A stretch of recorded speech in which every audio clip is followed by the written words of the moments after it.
Why is our soil no longer ours? Why are seeds now sold like softwares? Why must a farmer ask permission to plant food? Why do we now grow crops with barcodes?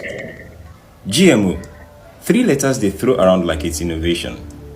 But what does it really mean? Genetically modified organism. Sounds scientific, sounds cool, sounds smart. But here's what it really is. Food that has been tampered with, changed, engineered in a lab, not by nature, not by time, but by man, in a lab.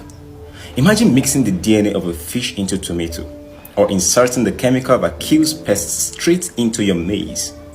So the crop kills the insects from the inside out. Now what happens when you eat that crop? What happens when your child grows up on it? To understand this fully, let's rewind to where it all started. It was in 1973, long ago, in a laboratory in America. 2 scientists, Herbert Boyer and Stanley Cohen, successfully altered the genetic structure of bacteria.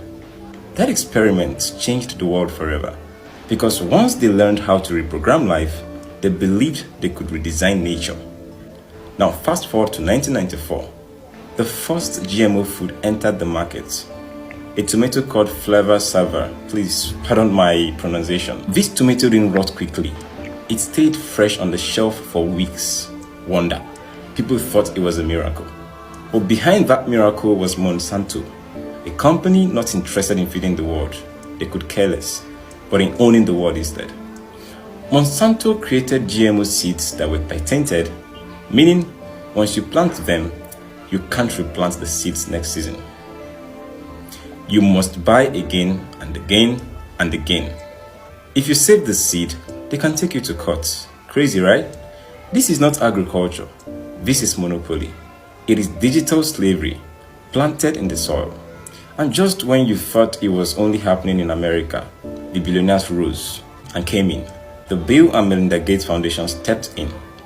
They said they wanted to end hunger. They said Africa needed help. Well, help came with hidden hands. They funded AGRA, that's the Alliance for a Green Revolution in Africa.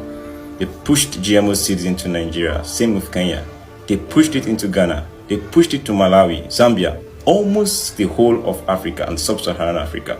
They sponsored research, influenced policies, trained our people as scientists, and told our government that this was the future. But if it's the future, why has most European nations rejected it? Why has Russia banned it completely?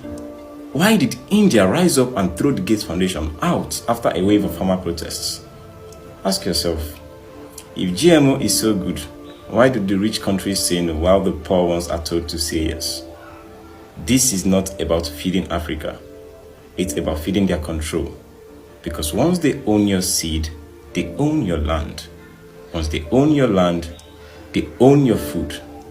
And once they own your food, they own your future. Listen to me very attentively, please. GMO is not just a seed. It is a system. A cruel system that starts in the lab, but ends in your kitchen. A wicked system that promises life but plants dependence and ends lives. So before you celebrate that new high-yield maize, before you clap for that government announcement, before you repost that yeye influencer who says this is innovation, draw your ears and ask, who controls the soil? Who controls your stomach? Because in the end, whoever controls your food controls your freedom. To be forewarned is to be forearmed. We all need to stand up and say no to GMO.